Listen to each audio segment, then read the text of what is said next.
This is Framingham Fan to Fan on Access Framingham TV.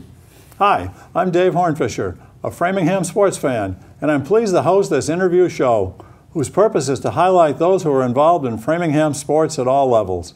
We hope through this show to increase awareness and ideally fan support of these fun sporting events, and also to help use sports to achieve our station's goal of building communities. Today I'm pleased to welcome Ed Mantie, the head football coach at Framingham High School. Ed, welcome back. Dave, thanks. You were one of my first guests last year, and you were just new as the head coach at Framingham High. Why don't you just talk a little bit, though, just a little bit about your background before you got here? Sure. Before I got here, I was an assistant coach. I got back into high school football at Weston High School, where I was an assistant coach. I was the offense coordinator there for about 5 years. And then in about 2011, I got the head coaching job at Westwood High School. Was there from 2011 till 2017 last year, and then got this job in 2017, and here we are. And you played some football yourself, I did, many moons ago, back when Boston University had a football program. I was recruited as a quarterback. And then my first year, we had a bunch of injuries at the receiver position, so they asked if I'd move to receiver, and I told them any chance I can get on the field, I'll take it, and I moved there, and then played 4 years as a receiver there, and wound up my last year was an All-American there. Really? Yeah. Mm-hmm. It was a very successful program the years you were there. I remember I saw some of the games. Yeah. We 2 years we won our league championship, made it to the 1AA playoffs, advanced a couple rounds.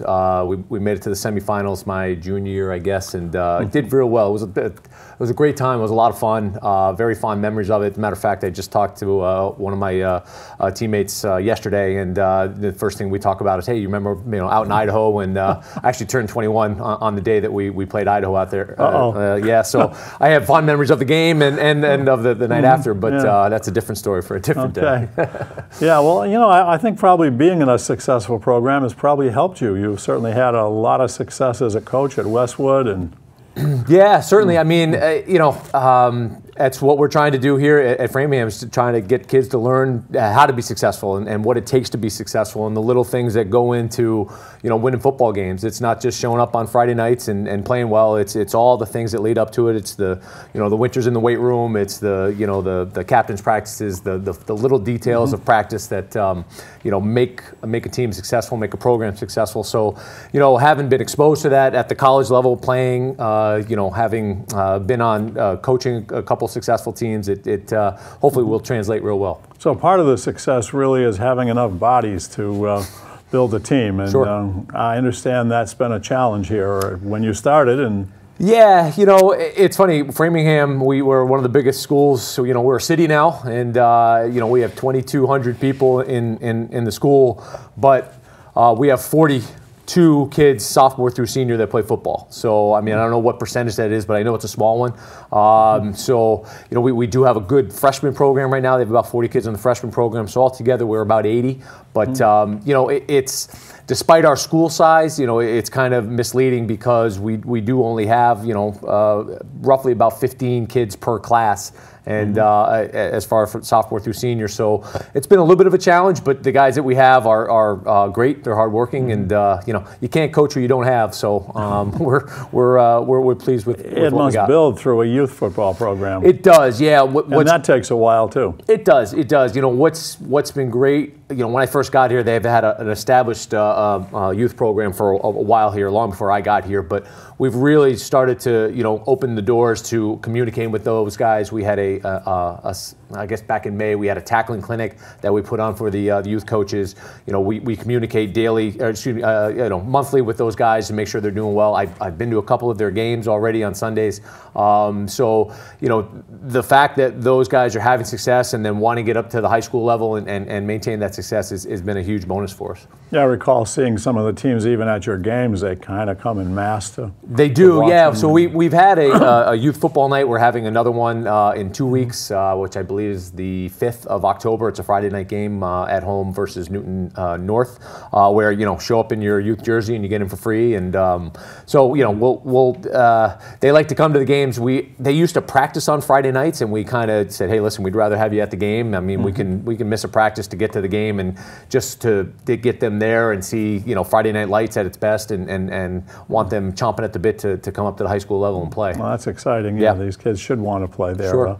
So you finished your first year here. How about a couple lessons? What are some of the takeaways that you had from your first? Maybe there's more than a couple, but yeah. Well, you get lessons when you win, you get lessons when you lose, and we started off great. We started off 2-0, and things were fantastic, and then all of a sudden, we got bit by the injury bug a little bit, and then we kind of came back down to earth for a couple games, and then finished out the season with a 3-8 record. I guess the biggest takeaway is that you have to know what kids' capabilities are and what their incapabilities are before you really get good at coaching someone. Sure. And just coming in, I got hired in April, and on paper, this kid looks like he can do this, and he's big, and he's fast, and he's this, and then you get underneath the lights, and you're like, all right, we're probably putting him not in the best position to succeed. Sure. We always say that we want to get a bunch of guys on the bus, but it's more important to get them in the right seats on the bus, and that's what we're trying to do this year, is get kids in the right seats to put them in a place where they're going to be successful. Well, I know as a fan, I went to several of the games, and on Friday nights, it's just so much fun. It's just a great local event, and one of the highlights for me in the first game was all of a sudden when they decided to play the national anthem, all the players on the team stood up on the bench, were arm in arm, and as I recall, they were even singing it. Mm-hmm. That didn't just happen. No, that comes from up top. It started as a tradition at Westwood when I was there. We actually, during the summertime, we had a Navy SEAL come in and put us through a Navy SEAL workout, and he just talked about the big picture of things and how this is something that you get to do. It's not something that you have to do, and just to understand that we are all lucky to be able to go on Friday nights and be out there playing football and run around playing a game, and so singing the national anthem is just kind of a reinforcement of that we're very, very lucky that we're in a place, a country where we're allowed to go out there on Friday nights, run around and have some fun, and there's a reason for that. There's people that are doing a lot of things that you and I don't know about that make this thing possible, and so as a tribute to them, we hand out, we make sure every kid knows the words to the national anthem, and we tell them, keep up as best you can. I don't expect you to sound real good, but you're at least going to sound real loud. Yeah, exactly. You're not mic'd. No, exactly. And the kids have taken to it. We go arm in arm, and it's just a sign of unity that we're here and we're happy to be there. And you do that on the road games too? We do it every single game. Yeah. That's terrific. Mm-hmm. So talk about one or two of the kind of a coaching highlights. What was a kind of, where I asked, but we were talking about some of the kind of the moments, was there a moment or two last year that kind of hit you when you're standing on the sidelines and it's 4th and 2 at the 38-yard line and you've got to make the decision, right? Or do you have assistants that do that? No, I mean, it all depends. It's usually a collaboration. I tend to want to involve my coaches as much as I can. There are times when it's got to be a split-second decision, and I'm the head coach. I'll make it, but. Yeah. 4th and 2, we're 39-yard line. If we're on offense, well, we don't have much of a kicking game. We don't have a kicker right now, so I know we're going for it. And it comes down to what's our best player, who's our best player. Let's try to get his hands on the ball and see what's going to happen. And a lot of it depends on what's been working throughout the game, and are there guys on the other team that we want to try to stay away from or run away from, or what's our best matchup. There's a lot that goes into it, but. That's what's exciting about, for me, that's what's exciting about football is those pressure moments and putting guys and finding guys on your team that thrive in those moments and want the ball and want to be a part of that. The seat on the bus again, sort of. That's right. Yeah. So I mean, everybody likes sitting in the back of the bus because you don't have to pay attention to what's going on in front. But we want guys that are in the front of the bus that hey, their eyes are wide open and they see where they're heading. And we're finding that quickly this year. Mm-hmm. So let's talk a little bit about the 2018 Framingham Flyers. Let's talk a little bit about your, as Belichick says, you get your offense, defense, special teams, and coaching. So let's just kind of go down. Let's talk a little bit about the offense. You have a have a type of offense that you run, and Yeah. talk about a little bit about some of the players. That, Sure. So, we're a spread offense, meaning we try to spread the field as much as we can. And if you spread the field horizontally, that hopefully creates vertical seams. And that's what we've been trying to do. We have, a good core of receivers, some that are returning, some that are new, but are all, can go catch the ball and have a good mind for the game. We have a returning quarterback in Jack Beverly who played as a sophomore last year, is now as a junior. We were averaging over 250 yards passing a game so far in the first 3 games. We're averaging over 4 touchdowns a game. So offensively, we've been doing very, very well. We have a running back in Reese LaChance he's close to averaging over 100 yards a game. Points and moving the ball has not been a problem. There are times where our execution in certain situations has been, but that's high school football, especially early on. You're going to struggle a little bit, but we've been able to move the ball. We're dynamic offense that we probably throw just as much as we run at this point, just because that's our strength. We feel that we can really spread people out and create one-on-one matchups. And we have 4 guys that at some point they're gonna struggle to cover. So we've been successful with that, and hopefully that'll continue. So then defense has been the struggle. Yeah, we've had not for lack of effort from our kids. We've had a tough time tackling, which early on in the season is always tough because that's just so tough to replicate in the off season. We've gone up against some pretty good running backs in the 3 teams that we've played, and we've had guys at the point of attack where we want, and we just had a tough time bringing a running back down, or he just kind of lean on us. If he's getting an extra 2 yards every time you tackle him, then you add those up over 4 plays, that's 8 yards, and that's usually a first down at some point. So we just got to get a little bit better and a little bit thicker in our tackles, but we are in the right position more so than we ever were last year. We have guys' eyes in the right place. They're aligning correctly, which was a struggle for us last year. So we're on the cusp of being very good. We just got to get a little bit better at our tackling, and we will be there. Is tackling more difficult with some of the rules they have now to prevent Dave, concussions? I'll tell you, yeah. I heard him talking about it in the NFL, and it must be true at high school too. It is. You have to be very diligent about where your helmet is. You have to be, anytime that your helmet makes first contact, they're gonna look to blow a whistle, which they should. I mean, that's illegal. That's a point of emphasis. So a lot of what we do in our tackling is we tackle without their helmets. That's how we practice it. Because if you're tackling without your helmet, you're not going to put your face in there because you're worried about your face getting hit. So they get really good at tackling with their shoulders, and so from that standpoint, from a teaching standpoint, it's really had to change the way we teach it, and then. But like you said, it's, Clay Matthews, it's the 3rd from the Green Bay Packers. It's the 3rd game in a row where he got flagged for an illegal hit in the quarterback, and all he's trying to do is get the guy down. Yeah, right. Yeah. Well, that's the job. Right? Yeah, that's right, exactly. Yeah. So then special teams, is that a challenge in high school typically with kicking and kickoffs? Yeah, so, there's 2 things that if you have on special teams, you're going to be good no matter who you have. If you have a kicker that can kick the ball successfully, no matter what you do, you're going to be pretty good because he's going to get some height on the ball, it's going to go far, and it's a lot easier to cover. Or you have a really good returner that doesn't matter if you block anybody, he's going to make some people miss and going to get some yards for you. So unfortunately, we don't have that right now. We have a kicker that he's doing the best he can, but that's not his forte. He's a starting wide receiver for us, and he's just he's out there because he's kind of the best we got. Yeah. So and we have returners who are capable, but certainly not a lot of make you miss kind of kids. So.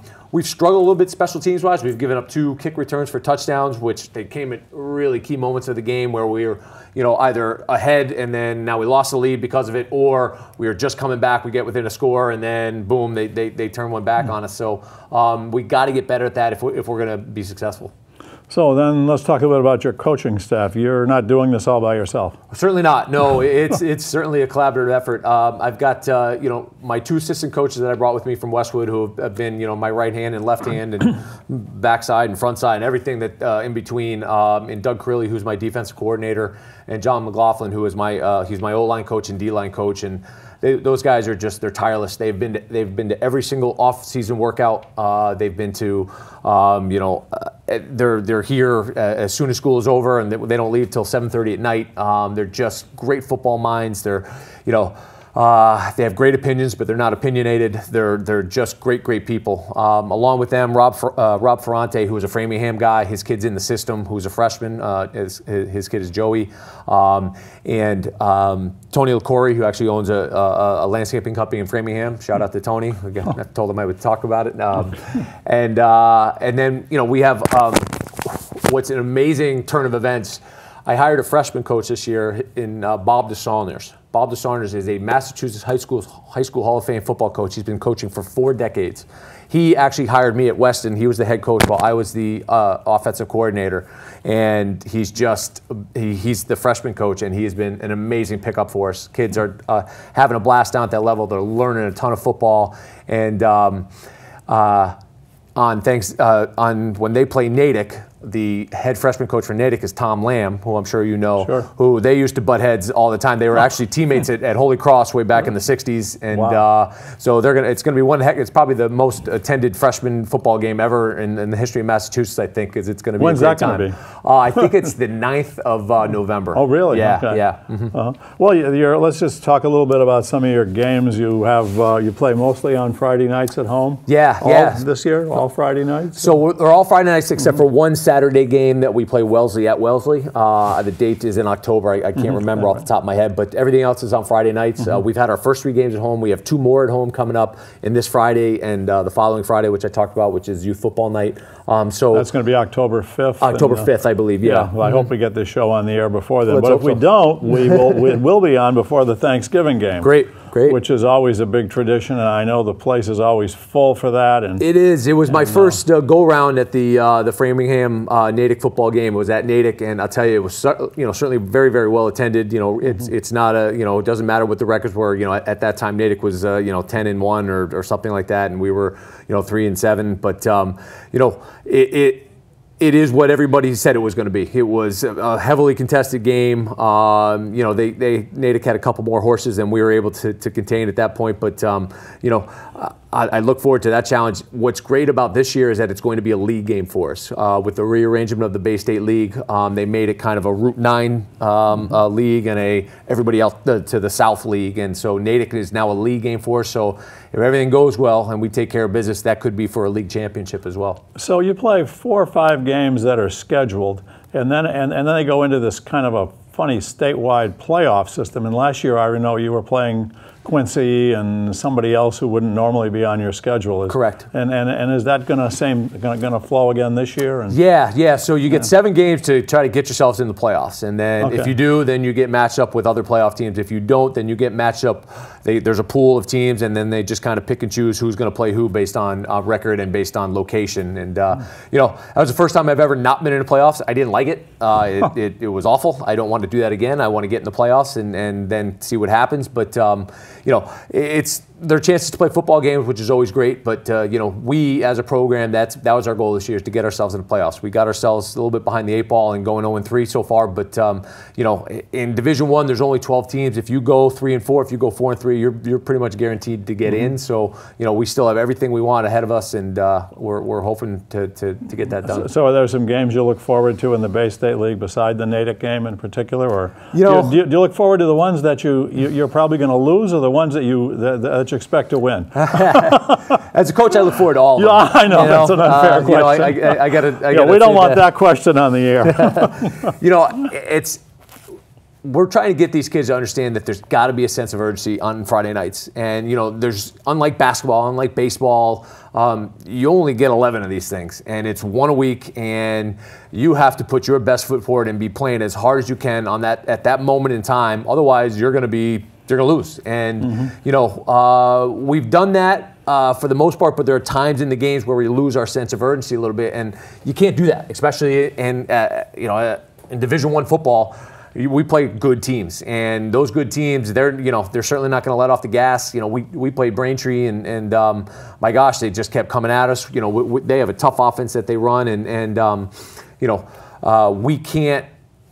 it can't be a dip your toe in the water kind of situation. You got to jump in and you can't worry about the temperature of the water. You can't worry if there's rocks below the water. You just got to jump in and let's go. And so we're learning that, but it's always tough to learn how to win. It's very easy to lose. You can do that. That's pretty simple. But to learn how to win, to learn how to to take care of all the details that go into winning, that's tough. And that's where we find ourselves right now is really trying to learn those big picture things that go into winning football games. It sounds like you've got some guys on your team this year who had played last year, though. Sure. The quarterback you mentioned, Jack Beverly, and probably some others who had a chance to experience that. And they probably have some lessons that they learned from last year. And I remember seeing the Braintree game last year, which was a very competitive back and forth game. And when you play them again this year, you'll probably they may have some remembrances of that.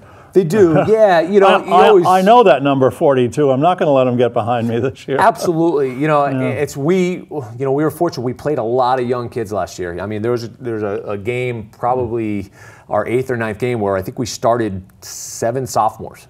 I mean, not just 7 juniors, 7 sophomores. You know what I mean? So we got a lot of people some experience in playing on Friday nights, and those little pieces of information that they're able to store in the back of their head, we hope, are huge. And just the speed of the game and what a varsity game looks like versus a varsity practice, those are totally different situations. And talk about that a little bit. I'm out there and I've been playing football all my life, and now it's Friday night and they kick the ball off and it's second down and you're going to throw the ball to me. And it's funny. Is there a lesson that you give these kids beforehand to be ready for that? There is. Well, I mean, it starts in practice. You know what I mean? And that's the biggest challenge. And any high school football coach will tell you that, is that getting your scout team to practice as hard as they possibly can to give you some resemblance of the speed of what the varsity is going to face on a Friday night.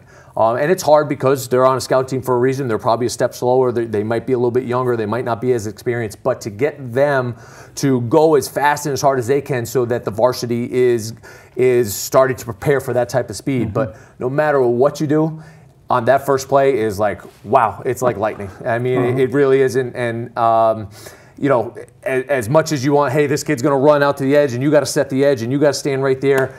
As soon as he's coming a lot faster than you're used to. And it takes a couple series for kids, especially high school kids, to kind of get into the flow of the game. And without that experience, it's really hard to get that. But, every game, every practice, we get a little bit more and a little bit more. And it's like that flywheel effect that as you turn it, it's going to stop. And then you're going to turn a little bit more. It's going to be ahead of where it was last time. And that's where we're getting to. Especially with a scout, when you got so many of your starters that play offense and defense, your scout team doesn't look like your regular defense then so. Right, you're exactly right. You're exactly right, yeah. But, I mean, that's the benefit of having a scout team, is that those kids are getting experience against varsity every single day of practice, so it's making them that much better. It's a big undertaking that we're involved in here. It's not like they were a 6-5 team where we just had to kind of tweak a couple things, move a couple guys around, and boom, you win 9 games. We're talking about a total overhaul of not just football, but just of minds and brains and practice habits and locker room habits and school habits and everything that has to be kind of molded into a different culture. And we are, we're getting there. We're getting there. When they say you take a big battleship and you have to try to turn a battleship around, it takes time and it takes people and it takes effort and it takes a lot of willpower and we're getting there. And you and your coaching staff seem to have the energy and the desire to do that. I'm getting that feeling right here that this isn't all about just this year. No, it's not. We, as a coach staff, you have to have a big picture in mind. Certainly we want to win games. We want to win them right now. We want these kids to experience success because a little bit of success leads to a lot of success. But we understand that it's a big undertaking, and I'm watching film, and if this team. This year that we had this year played last year's team, I think we beat them by 30 points because we were that much better. But we have that much longer to go. You know what I mean? We just got to get more guys that, you know, on the bus in the right seats and doing the right things. And you got to keep them healthy. Yeah, you do. Do you have a training staff that works that helps with injuries? And yeah, so we have a strength coach at Framingham. We also have a trainer that works there full time. At you know, for any bumps and bruises, she'll help. And you know, but a lot of that is the wintertime, is getting your body prepared to go through an 11-game football season. And you know, if you're doing all the right things in the weight room, those bumps and bruises are usually not that bad. You know, minus the catastrophic injuries that happen every once in a while, like Jimmy G happened yesterday. But you know, for the most part, knock wood, we've been healthy so far. We got to keep going. So I want to see the games. They're on Friday night. You start at when? 7 o'clock? We actually start at 6:30. 6:30. Okay. Yeah. We try to get people there a little bit early. You have the band. The band is there. The band is fantastic. I swear, some people. They come to see the band more than they come to see the football team sometimes. Well, my son was in a marching band. We used to go watch to see him do that. Absolutely. And is there a web? You have your games are all on the website for Framingham Athletics. Yep. Yeah. If you Coach Spear, I call him Coach Spear, and those athletic director. He updates everything during the game. If you go to his Twitter feed there, the Framingham Athletics Twitter feed, he'll update. You know, Framingham is up 14-8, or is down. You know, whatever it is. Really? So okay. yeah, he'll keep you informed if you're not there. And most of the games are televised either after, not live, I guess, right after it on the educational Framing FEC, yes. Framing Educational Station, which is affiliated in some ways with this station here. And the tickets are very expensive, right? I mean, oh my gosh, yeah. It's like, I don't know how you can afford it. It's like a Patriots ticket, right? It's under $100. Huh? Yeah. No, it's a great Friday night, I'll tell you. And it's, you know, games are typically over by 9 o'clock, and you're in bed by 10, or you know, doing whatever you want to do. But yeah, it's a good take. And for the first 3 games, we've had a really good crowd, and they've been into it, and we've given them a pretty good product to watch. We just got to, you know, make a couple more plays and start to get a W. There's going to be a bonfire before the Natick game, and oh yeah, there's a whole lot of festivities that go on. Yeah, it's exciting. It's exciting. So we're you know, it being a league game again this year. You know, like I said, if things go well, it'll be for a league championship. Would make it even more exciting. Well, Ed, I know you have to get to practice this afternoon. You got to keep that team going so they can play hard, win hard, whatever, have fun, do whatever else they're supposed to do. It's been great having you back. Thank you for all of what you've done this year. Dave. Thanks for I'm really enjoying seeing the games myself. And all my TV viewers out there in Framingham land, get down and watch these guys on Friday night. This is a lot more fun than watching the overpaid Patriots, that's for sure. And they're probably going to win more games this year. Let's hope so. The way it's going so far. Yeah, no kidding. Okay, thanks so much. Thanks, Dave.